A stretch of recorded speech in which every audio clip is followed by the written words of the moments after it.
বিসমিল্লাহির রহমানির রহিম। আসসালামু আলাইকুম। ভার্চুয়াল এডিটর হাফেজ মাওলানা শাহজালাল গোলদার স্টুডিওর বাহির হতে অনুষ্ঠানগুলি এডিটিং এবং পরিচালনা করছেন। আজ আমাদের অনুষ্ঠান 5টি ডেইলি ভিউজ 1971 সালের 14ই নভেম্বরের আমার যুদ্ধ M Shahjahan Ali Goldar, daily views হজ উমরা ফিলিস্তিন যুদ্ধ, যেটা 1987 সাল থেকে আমি এখানে প্রোগ্রামটা করে আসছি। বিসমিল্লাহির রহমানির রহিম। আসসালামু আলাইকুম।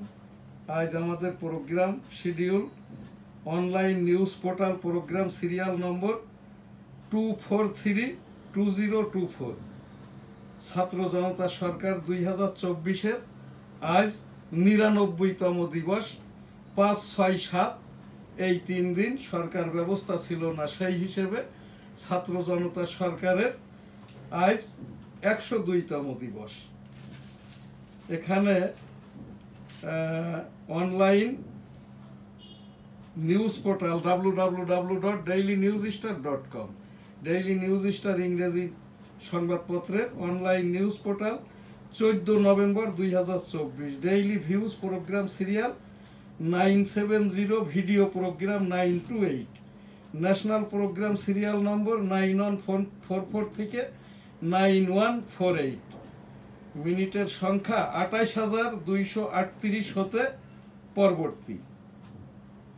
আজকের প্রোগ্রাম তো আগেই বলেছি, আমাদের অনুষ্ঠান আজ এখানে উপস্থাপনা এবং অনলাইনে সংবাদ পাঠ করছেন সিনিয়র সাংবাদিক মুস্তাফিজুর রহমান। আমি M Shahjahan Ali Goldar, the daily news star online news পোর্টালের ইপিও। এখানে আমি বিশ্লেষক হিসাবে উপস্থিত আছি। শুরুতেই ডেইলি ভিউজ। আসসালামু আলাইকুম। এনএসটিভি স্টুডিও থেকে সবাইকে স্বাগতম। আজকে daily views news star studio থেকে আমি শিরোনামগুলো পড়ছি। দৈনিক ইত্তেফাক। তত্ত্বাবধায়ক সরকার বাতিল করে গণতন্ত্রের কবর রচনা করা হয়েছে। অ্যাটর্নি জেনারেল বলছেন, পঞ্চদশ সংশোধনী বাতিলের শুনানিতে অ্যাটর্নি জেনারেল, গণভোট বাতিল করে জনগণের অধিকার কেড়ে নেওয়া হয়েছে। পঞ্চদশ সংশোধনীর মধ্য দিয়ে কায়েম হয়েছে একদলীয় শাসন ব্যবস্থা, ক্ষুণ্ণ হয়েছে সংবিধানের শ্রেষ্ঠত্ব, ফ্যাসিবাদ দীর্ঘায়িত হয়েছে। এই সংশোধনী সংবিধানে থাকলে তা হবে মুক্তিযুদ্ধ ও গণ অভ্যুত্থানের চেতনার পরিপন্থী। Attorney general. 15 বছর পর দেশেই ছাপা হবে সব পাঠ্য বই। জিরো কার্বন ভিত্তিক জীবনধারার আহ্বান প্রধান উপদেষ্টার। জলবায়ু সংকট মোকাবেলায় চাই নতুন এক বৈশ্বিক অর্থনৈতিক কাঠামো, ডক্টর ইউনূস। হাসপাতালে আহতদের দেখতে গিয়ে বিক্ষোভের মুখে স্বাস্থ্য উপদেষ্টা। পদত্যাগের দাবিতে মধ্যরাতেও বিক্ষোভ। শেখ পরিবারের বন্ধনা বন্ধ করা উচিত, মাহফুজ আলম। শুল্ক শুরুতেই আমি আর কি শেখ পরিবারের কি যেন পড়লেন, বন্দনা বন্ধ করা উচিত। এখানে তো যিনি কথাটি বলছেন উনিও তো আর কি বন্দনা রতই হয়ে গেলেন আর কি। এতে শেখ পরিবারের বন্দনা বলতে কি বুঝাইছে এটা আমি জানি না। এই দেশে শুধু বঙ্গবন্ধু শেখ মুজিবুর রহমানই শেখ পরিবার নয়। কথাবার্তায় কিন্তু আমি যেটা বলছি, এই যে যারা নাবালক ছেলে পিলে উপদেষ্টা হয়েছে, প্রধান উপদেষ্টার উপদেষ্টা হয়েছে, মাস্টার মাইন্ড হয়েছে, আমি বিরক্তও না, এদের নিয়ে কথাটাই বলতে চাই না। এই যে পরিবারকে নিয়ে শেখ পরিবারের বন্দনা, এই যে শেখ মুজিবুর রহমান বাদেও তো এই দেশে শেখ আছে। শেখ আবার এখানে 3 রকমের, একটা রিফিউজি শেখ, একটা মধ্যপ্রাচ্যের শেখ, আর একটি হচ্ছে আমাদের এই দেশীয় শেখ। এখানে শেখ বলতে কোন শেখদেরকে, কোন পরিবারকে এই যে নিম্ন স্তরে নামিয়ে নেওয়া হইলো, এই শেখেরাই এইটা বুঝে বেড়াকে যায়, অন্য হেডলাইনে যায়। আর এখানে আমার যে উপস্থাপনাটা 1991 সাল থেকে করে এসছি, দ্বৈত কাজ করাটা সাংবিধানিক ভাবে অনৈতিক, রাষ্ট্রপতির আদেশ বলেও অনৈতিক। অর্থাৎ একজন যিনি উপদেষ্টাগিরি করছেন, উপদেষ্টা সচিব হয়েছেন, আগের পদে চাকরিতে আছেন, এইটা না করা হোক। যারা আর কি উপদেষ্টা হয়েছেন এনজিও গিরিও করছেন, এখানে মাননীয় অন্তর্বর্তীকালীন ছাত্র জনতা সরকার 2024-এ ডক্টর মোহাম্মদ ইউনূস মহোদয় যদি হন, তাহলে তার যদি দ্বৈত নাগরিকত্ব থাকে, অন্তর্বর্তীকালীন সরকার চালানোর সময় তার ওই যে বিদেশি নাগরিকত্বটা হয় রহিত করা বা বাদ দেওয়া উচিত। এখানে গ্রামীণ ব্যাংকের যদি উনি চেয়ারম্যান থাকেন বা গ্রামীণ ব্যাংকের যদি কর্ণধার থাকেন, সেই জায়গাটাই হয় তাকে সাময়িক ইস্তফা দিতে হবে অথবা কর্মবিরতি করতে হবে। অন্তর্বর্তীকালীন সরকারের এই দেশের 18 কোটি জনগণের একাধিক ব্যক্তি আমাকে এই প্রশ্নটাই করে চলেছেন আর কি, যে যেহেতু একই লোক উপদেষ্টা হলেই যেহেতু সংসদ সদস্য হওয়ার পরে রাষ্ট্রপতি হতে গেলে তাকে পদত্যাগ করতে হয়, ওই রকম ভাবে আর কি যারাই অন্তর্বর্তীকালীন সরকার, এটা তো সরকার ব্যবস্থা, আগের কাজ করেও আবার ওই যারা এখানে তো যারাই উপদেষ্টা হয়েছে সকলেরই বাড়ি চট্টগ্রাম বিভাগে এবং সকলেই এনজিও ব্যবসাটা করে। কমিশনের যারা হয়েছেন তাদেরও একই অবস্থা, বাড়ি চট্টগ্রাম বিভাগে। এবং এটা আমার কথা নয় কিন্তু, যেটার কারণে এই যে বৈষম্য বিরোধী ছাত্র আন্দোলনের অন্যতম যিনি উপদেষ্টা ওই যে নাহিদ ইসলাম, তাকে রংপুরে কিন্তু নামতেই দেওয়া হয়। সে গেছিল এই যে 2024-এর গণ আন্দোলনের শহীদদেরকে ওই সাহায্যের চেক দেওয়ার জন্য, কিন্তু এইটা কেউ নাহিদের থেকে গ্রহণ করেছে কি করে নাই তার বিষয়ে আমি খুব ইন্টারেস্টেডও না, এটা বলতেও চাই না। তবে এখান থেকে এনএসটিভি টেবিল থেকে আমি যেহেতু রাষ্ট্রবিজ্ঞানের উপরে লেখাপড়াটা করেছি 1987 সাল থেকে, ডেমোক্রেটিক বাংলাদেশ গণতন্ত্রের ওপরেই আমি গবেষণা করতে যাইয়ে united state of America, great Britain, China, এইরকম আর কি মধ্যপ্রাচ্যের দেশ, সৌদি আরব সহ অনেক দেশ, ভারত, 7 কান্ট্রি, আমি সেই 1987 সাল থেকে ঘুরে বেড়াচ্ছি। তো এই জায়গাটাই আর কি স্থানীয় সরকারের বিশেষ করে আর কি দ্রব্যমূল্য জীবনেও কমবে না। উপদেষ্টারাই যদি এনজিওর কাজটা করেন, যতদিন না পর্যন্ত ট্রেডিং কর্পোরেশন অফ বাংলাদেশের যে আইন বিধিমালা অর্থাৎ রেটিং চার্ট দোকানে দোকানে না ঝুলানো হবে, দ্রব্যমূল্যের দামটা কমবে না। জি, শুল্ক প্রত্যাহারের পরেও স্থিতিশীল হচ্ছে না পেঁয়াজের বাজার। পেঁয়াজের বাজারটা স্থিতিশীল কিভাবে হবে? এখানে যেটা দেখলাম, হিলি দিয়ে সর্বোচ্চ পর্যায়ে ভারতীয় পেঁয়াজটা ঢুকছে, মালামাল এখানে ক্ষতিগ্রস্ত হচ্ছে কি হচ্ছে না, এখানটায় বাজারে একটা মাল আসার আগে দিয়েই প্রচার করে ফেলা হচ্ছে। সিন্ডিকেট ওই এলসির মালগুলো খরিদ করে নিচ্ছে, নেওয়ার পরে স্টোর করে দিয়ে তারা আর কি ওই কতিপয় যেগুলো ইন্ডিয়া থেকে পেঁয়াজ, রসুন, আদা, হলুদ, পেরিশেবল মালামাল খরিদ করলে 15% মাল ওয়েস্টেজ হিসাবে দেয়। তারা অজুহাত দেখাচ্ছে যে আমাদের এই মাল পচে গেছে, নষ্ট হয়েছে, এই জন্য এখানে দামটা বেড়ে যাচ্ছে। এটা কোনো অজুহাত নাই। আমদানি যখনই এলসি রেট দিয়ে দেওয়া হয়েছে, বিক্রি রেটও তখন হয়ে যায়। প্রতি কেজিতে 50 পয়সার উপরে লাভ করতে পারবে না। যার লস হচ্ছে, মাল পচে যাচ্ছে, তার এই ব্যবসাটা করার দরকার নাই। অন্য আমদানিকারককে ওই যে আমাদের এখান থেকে উদ্ভিদ সংঘ নিরোধ থেকে এখান থেকে আর কি আইপি নিতে হয়, ইম্পোর্ট পারমিট। যারা এই ইম্পোর্ট করার জন্য আইপি নিতে যাচ্ছে, ওখানে এক টন পেঁয়াজের জন্য 500 টাকা দিতে হয় ঘুষ, আইপি নিতে গেলে খামার বাড়িতে। এইগুলো বন্ধ যতক্ষণ না হবে, আর এখানে যেটা শোনা যাচ্ছে আর কি, এই সিন্ডিকেট গুলো আগের যারা যে দুষ্টু চক্ররা নিয়ন্ত্রণ করতো, তারাই এর ভিতরেই ঢুকে আছে। ওই এলসি স্টেশনে যেখানে মালামাল ঢুকে বসে আছে। এখান থেকে এখন আমাদের যিনি বাণিজ্য মন্ত্রী হয়েছেন, খুব সহজ, এখানে যদি একটা বাণিজ্য মন্ত্রণালয় ভিত্তিক প্রজ্ঞাপন জারি করে দেয়, টিসিবি রেটের ওপরেই যারা এইটা করবে, ভোক্তা অধিকার, যাদের ট্রেড লাইসেন্স নাই তারা তো কিনা বেচা করতেই পারবে না, যাদের ট্রেড লাইসেন্স আছে, দ্রব্য মূল্যটা টিসিবির বাইরে হলে ভোক্তা অধিকার, তাদের উপরে ফাইন পেনাল্টি করবে এবং তাদের ওই দোকানটা সিল করে দিবে। মালামাল নিয়ে রেশনিং রেটে ওই পাশের দোকানে অথবা সাধারণ ক্রেতাদের কাছে বিক্রি করে দিবে। সোহরাওয়ার্দী উদ্যানে হবে বই মেলা, সংস্কৃতি উপদেষ্টা না, এর আগে বললেন বই মেলায় কি বলে বাংলা একাডেমির ভিতরে বই মেলা হবে। এই যারা বলেছে বাংলা একাডেমির মধ্যে বই মেলা হবে, বাংলা একাডেমির মধ্যে এখন আর একটা চায়ের স্টল বসানোর মতো জায়গা নাই। বাংলা একাডেমির ভিতরে কি আপনি গেছেন দুই এক বছরে? গত বছর আমি গিয়েছিলাম। আর এর আগে তো আমি বইয়ের ব্যবসাটাই করি, বুকস ট্রেড ইন্টারন্যাশনাল। তো ওখানে ওই রকম কোনো পরিবেশনা জায়গা নাই।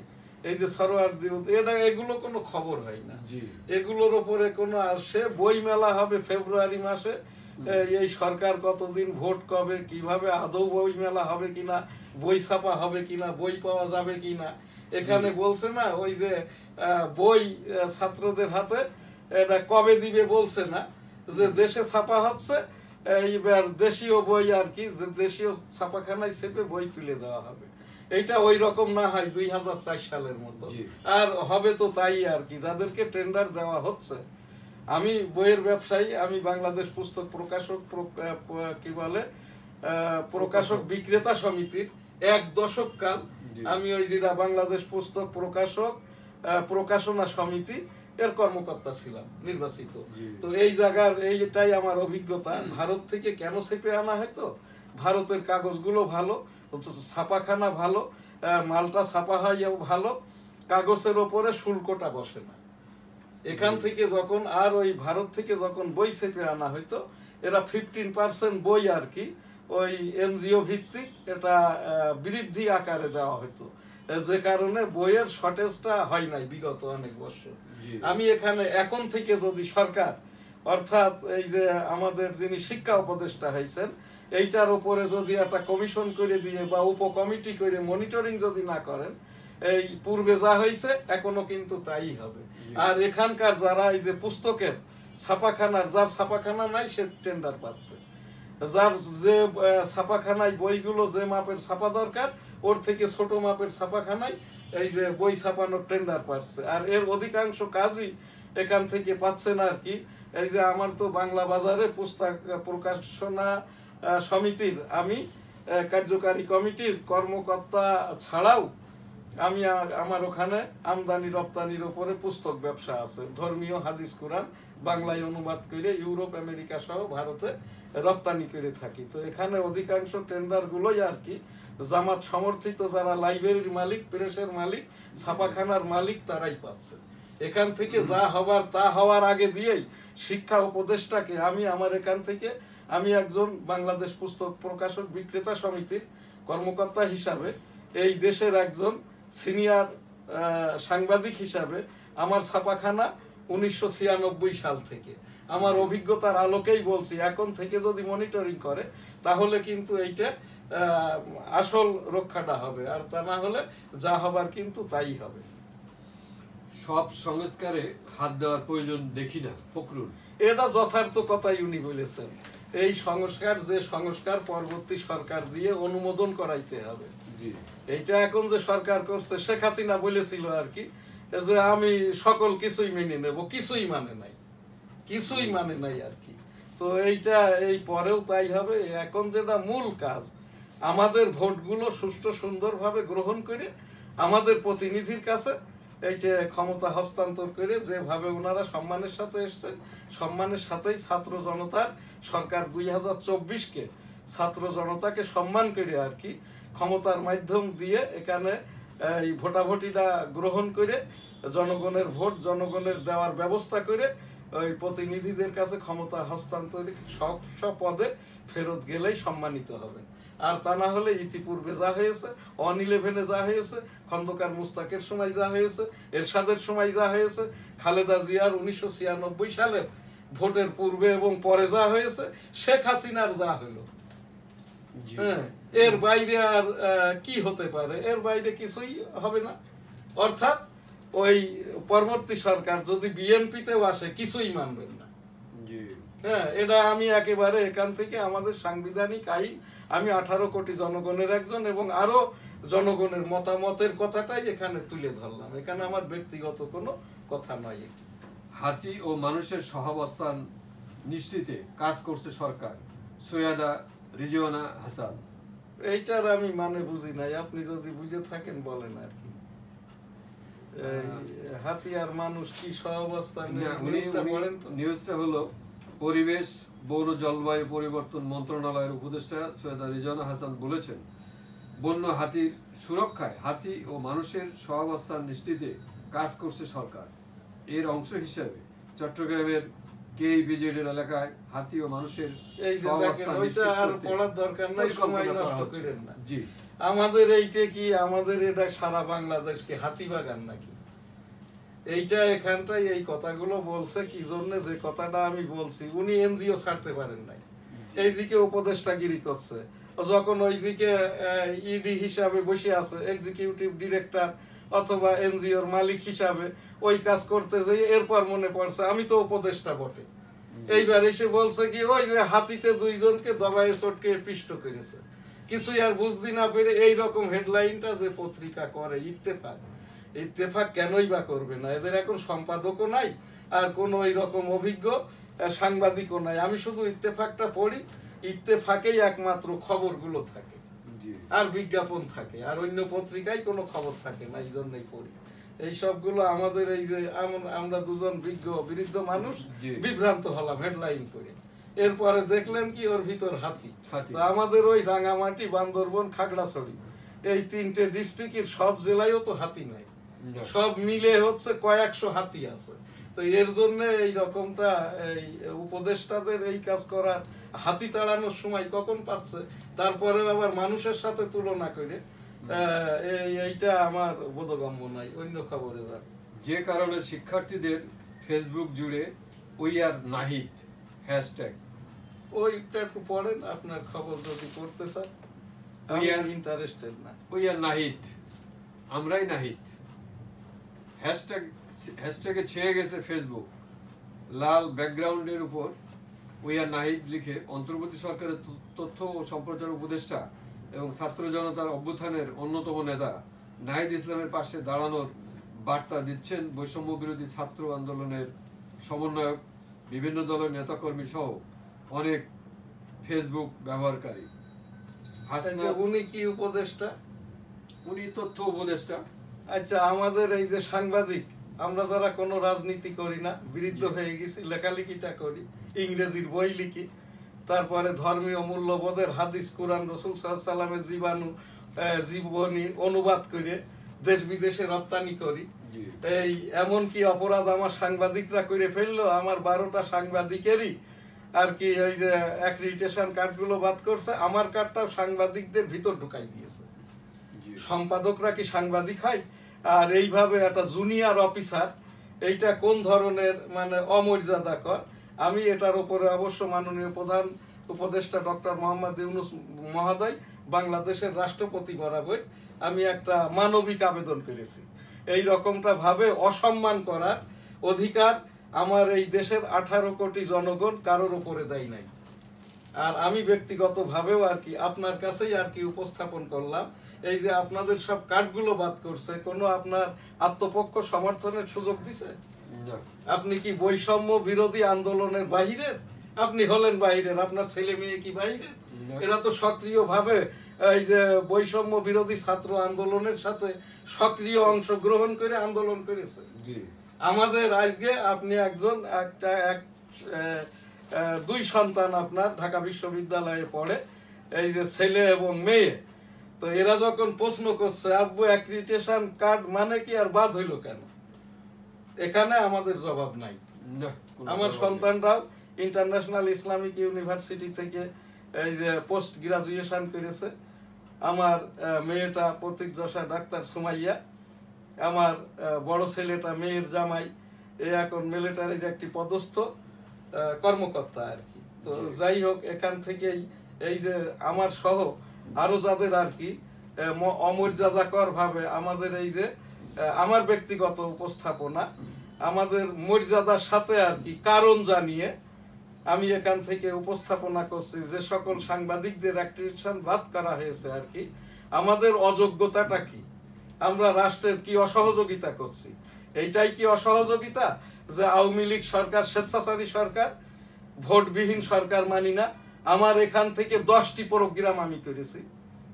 তো এইটাই কি যদি অপরাধ হয়ে থাকে, তারপরেও সেইটা কতটুক আমাদের অমর্যাদা করা যেতে পারে তার একটা মাত্রা নির্ধারণ করে ওই যেটা আমাদের পিআইডি, এখানকার আর কি পিআইডির যিনি এখন প্রধান তথ্য কর্মকর্তা যাতে করে আমাদেরকে একটু আপনি সবিনয়ে অনুরোধ করছি আমাদের অযোগ্যতাটাকে অপরাধটাকে একটু মেনশন করে পত্র দিবেন, যেহেতু আবেদনের প্রেক্ষিতে আমি আপিল করেছি।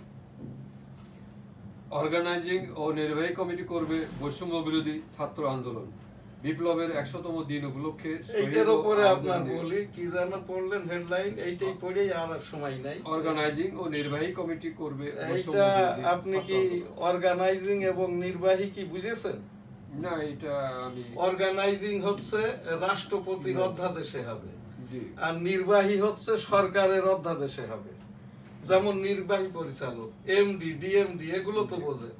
চেয়ারম্যান, পিআরও, এই যে পিআইবির চেয়ারম্যান, এইগুলা তো বোঝেন।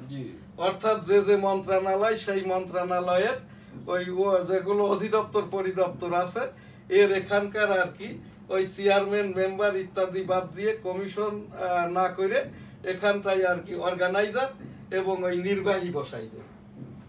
তো এই জায়গাটাই আর কি, এইগুলো করলে হবে কি এই দেশটা, তাহলে ওই খন্দকার মুস্তাক যেমন করেছিলেন যে তার মন্ত্রী পরিষদে বলল আমি দেশটা তো কতিপয় কয়েকদিন চালাবো, আমি এই রাষ্ট্রের মালিক আর আমি এখানে ম্যানেজার নিয়োগ দিচ্ছি, যেটা তুফায়েল আহমেদ সাহেব গ্রহণ করেন নাই, বিরোধিতা করেছিল যে আমি রাষ্ট্রের ম্যানেজার কেন হব আর আপনি বা এই রাষ্ট্রের মালিক কিভাবে হন। তো এখানটাই এই জায়গাটাই আমরা সেই খন্দকার মুস্তাকের কবেকার কথা, আর এখানটাই ওই রকমটা না করে তাদের যে কাজটা, ছাত্র জনতার সরকার যে জন্যই জনতা তাদেরকে নির্বাচিত করেছে, রাজনৈতিক দলগুলো যে সহযোগিতা করছে, যেগুলো মোটামুটি প্রয়োজনীয় সংস্কার করার পরে নির্বাচনটা দিয়ে যৌক্তিক সময়েই নির্বাচনটা দিক। যৌক্তিক সময় মানেই তো হইলো 3-6-18 মাস, 1.5 বছর, অলরেডি তো 3 মাস চলেই গেল। এইটা যদি এখন থেকে হাত না দেয়, 1.5 বছর কেন, এটা 1.5 যুগেও পারা সম্ভব নয়। তারপরেও ধরেন করলো, করার পরে ওই শেখ হাসিনার মতো করবে, কিছুই মানবো না, যা হবার তাই হবে। তো এই জায়গাটাই আমাদের কোনো মন্তব্য নাই, সাধারণ জনগণের যে কথা আমি আপনার এই কথার প্রেক্ষিতে উপস্থাপন করলাম মাত্র। আমাকে তো এই বিভিন্ন জায়গা থেকে ফোন করে, এমনি তো নিউজ স্টার সম্পাদক, আবার এখন অনলাইন নিউজ পোর্টাল, অনেকে লাইভে হয়তো আমাদের প্রোগ্রামের সাথেই আছে। এই জায়গাটাই দীর্ঘমেয়াদী সংস্কার করবে রাজনৈতিক সরকার, ডক্টর সালেউদ্দিন। ঠিক আছে, ওনার কথা ঠিক আছে। আজকের এখানটাই আপনার সময় তো আর নাই। এইবার এখন যে প্রোগ্রাম দিছেন হজ উমরা, লাব্বাইক আল্লাহুম্মা লাব্বাইক, লাব্বাইক লা শারীকা লাক লাব্বাইক, ইন্নাল হামদা ওয়ান নি'মাতা লাকাল মুলক লা শারীকা লাক। রব্বুল আলামিন পাক পরওয়ারদিগার বিশ্বের সকল মানুষকে একবার করে হজ উমরা করার তৌফিক দান করুন, আমিন। ফিলিস্তিন, ইসরায়েল 1987 সাল হতে ইস্তেগফার দোয়াটা করে থাকি। এই যে ইসরায়েলিরা 43,000-এর উপরে মানুষ মেরে সাফ করে দিয়েছে, যার প্রায় 28,000-এর উপরে শিশু এবং নারী, আর আহত হয়েছে লক্ষাধিক। এটা হামাসদের গণনায়, কিন্তু বাস্তবিকতা আরো বেশি। রাব্বুল আলামিন পাক পরওয়ারদিগার একটা মানুষ মেরে ফেলা, এটা গুনাহ কবিরা। বেঞ্জামিন নেতানিয়াহুকে হেদায়েত দান করুন, যারা মৃত্যুবরণ করেছে শহীদি হালতে জান্নাত দান করুন, অসুস্থদের দুরাতালায় সুস্থ করে দিন। দুর্বল আমলের শেষ কথা, ইস্তেগফার দোয়া ছাড়া আমাদের আর করার কিছুই নাই। 1987 সাল থেকে যে কাজটি আমি করে যাচ্ছি, আস্তাগফিরুল্লাহ রাব্বিহি মিন কুল্লি যামবি ওয়া আতুবু ইলাইহি ওয়ালা হাওলা ওয়ালা কুওয়াতা ইল্লা বিল্লাহিল আলিয়্যিল আযীম। রাব্বুল আলামিন পাক পরওয়ারদিগার এই যে এই ফিলিস্তিনে যারা শহীদ, মাফ করে দিন, জান্নাত দান করুন, আমিন।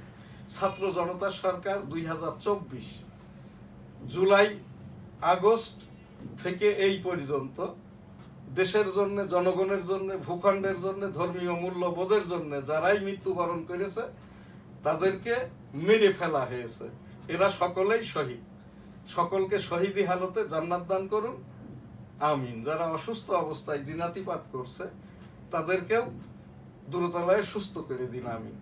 তত্ত্বাবধায়ক সরকার, ছাত্র জনতার সরকার 2024-এর প্রতি যারা আহত অবস্থায় হাসপাতালের বেডে কাতরাচ্ছে, আপনারা ছাত্র জনতা সরকারের পক্ষ থেকে হোক, মাননীয় প্রধান উপদেষ্টার পক্ষ থেকে হোক, এবং রাষ্ট্রপতি মহোদয়ের পক্ষ থেকে হোক, তাদের কাছে যেয়ে তালিকা ধরে দেখে দেখে আর কি চিকিৎসার ব্যবস্থা করুন।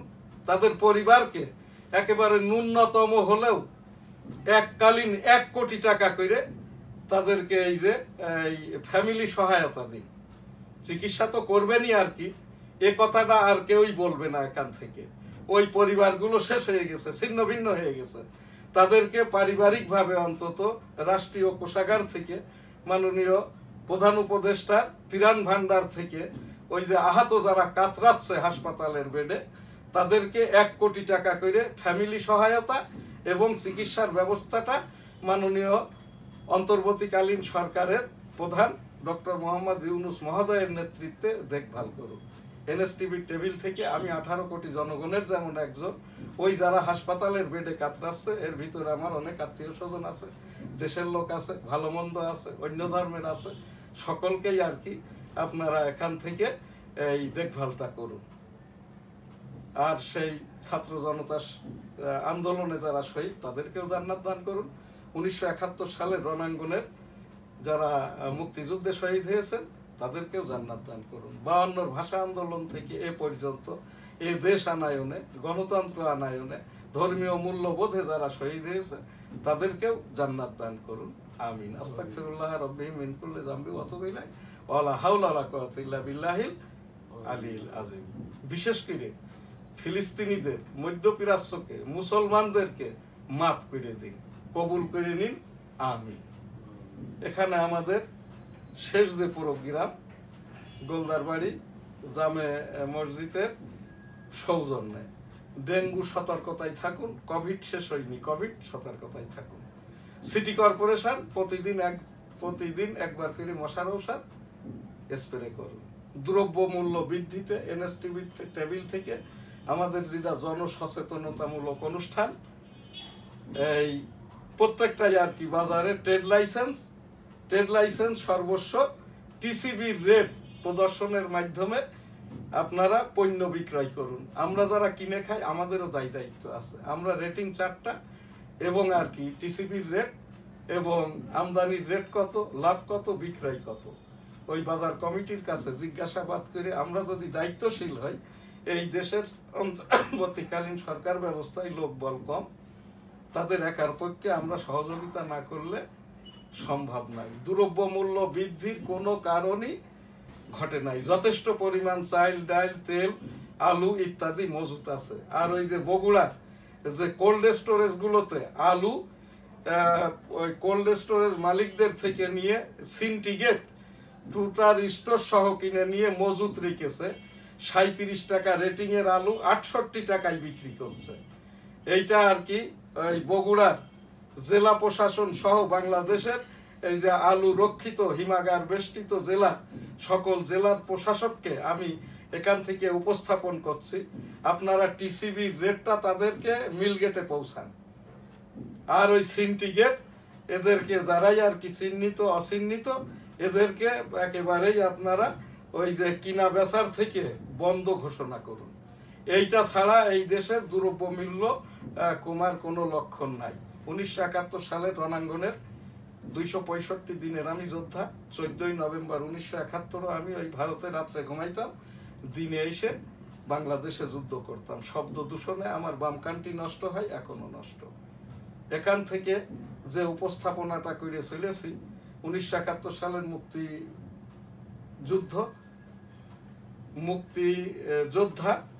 মুক্তিযুদ্ধের সমন্বয়ক father of the nation Bangabandhu Sheikh Mujibur Rahman, মুক্তিযুদ্ধের এক অংশের ঘোষক মেজর থেকে জেনারেল জিয়াউর রহমান, মুক্তিযুদ্ধ এবং মুক্তিযোদ্ধাদের মর্যাদা সেটেলমেন্ট প্রত্যাশা করছি।